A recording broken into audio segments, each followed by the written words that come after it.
हमने single window system लागू कर दिया तो बिहार विद्यालय परीक्षा समिति का आवेदन आना कम हो गया, इंटरमीडिएट काउंसिल का आवेदन आना कम हो गया। हमने कल ही अपने शिक्षा विभाग के मंत्रालय में सिंगल विंडो सिस्टम लागू कर, भ्रष्टाचार पर हमारा जीरो टॉलरेंस रहेगा और शिक्षा सबके लिए सुलभ हो और सबको लगे कि हम शिक्षा विभाग के दफ्तर जा रहे हैं समस्या लेके तो समाधान लेके ही वापस आ रहे हैं। इसलिए हम लोगों ने लगभग सभी के लोगों के समस्या का निराकरण किया है और जिन पे भी थोड़ी बहुत समस्याएं हैं।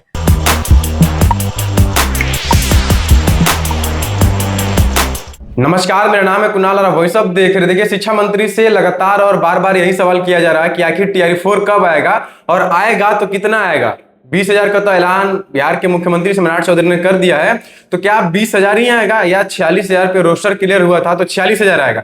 शिक्षा मंत्री का एक बयान वायरल हो रहा है, सुनिए क्या कुछ कह रहे हैं और किस दिन ऐलान कर दिए कि टीआरई 4 का नोटिफिकेशन इस दिन आएगा। देखिए, भारतीय जनता पार्टी के हमारे माननीय प्रदेश अध्यक्ष जी ने बिहार के सभी मतदाताओं के लिए और बिहार की जनता के लिए, जिन लोगों को सचिवालय जाके मंत्रियों से मिलने में दिक्कत होती है, उनके लिए भारतीय जनता पार्टी कार्यालय में प्रतिदिन अलग अलग विभाग के मंत्रियों को बैठ करके और 2 घंटा सहयोग कार्यक्रम में जनता की समस्या सुनने का निर्देश है। अब चूंकि हम शिक्षा मंत्री हैं तो सबसे ज्यादा समस्याएं और शिक्षा विभाग सबसे ज्यादा लोगों को एड्रेस भी करता है, तो जब भी बुधवार को हम यहाँ रहते हैं या माननीय संजय टाइगर जी रहते हैं, स्वाभाविक है ज्यादा समस्याएं आती हैं, लेकिन बहुत सारी समस्याएं ऐसी हैं जो किसी न किसी नियम के बना देने से वैसे ही समाप्त हो जाएगी।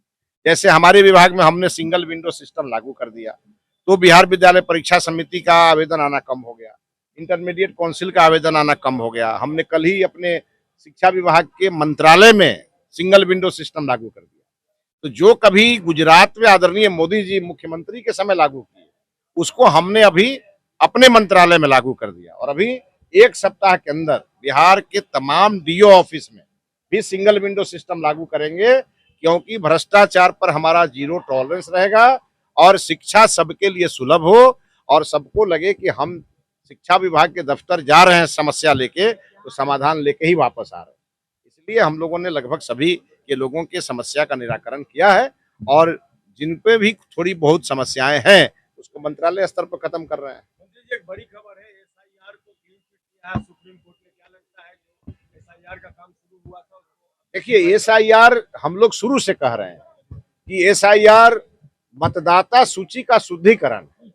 कुछ ऐसे लोग उसमें फर्जी लोग उसमें अपना नाम जुड़वा लेते हैं और कुछ लोग जुड़वाने में मदद करते हैं। उनको लगता है कि भारतवर्ष के जो नागरिक हैं वो हमको वोट नहीं देंगे तो हम बाहर के बांग्लादेशियों के वोट से जीत जाएं और इसके कारण वो नाम जुड़वा लेते हैं।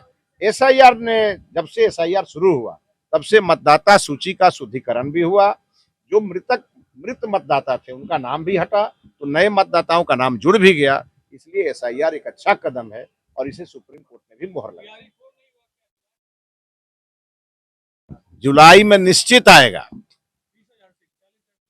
जुलाई में निश्चित आएगा। जब नोटिफिकेशन आएगा तब आपको मालूम हो जाएगा कि कितना सीट का आ रहा है। तो सुना आपने वीडियो किस तरह से शिक्षा मंत्री ने साफ कहा कि जो है जुलाई में इसका नोटिफिकेशन आएगा और जब आएगा तब आपको मालूम चलेगा कि कितना आ रहा है। एक रिपोर्टर ने जब पूछा कि सर जुलाई में तो आएगा लेकिन कितना आएगा, तो उन्होंने साफ कहा कि जब नोटिफिकेशन आएगा तो आपको मालूम चल जाएगा और बता भी दिया जाएगा कि कितना आ रहा। अभी चुप रहिए, यानी समझ जाइए कुछ ना कुछ खेला जरूर होने वाला है अभ्यर्थियों के साथ कि बताया नहीं जा रहा। 46,000 पे रोस्टर क्लियर हुआ और 46,000 का लालच दे करके अभ्यर्थियों को 20,000 बस सीट दिया जा रहा है। अब देखना होगा कि इस पे संशोधन होता है।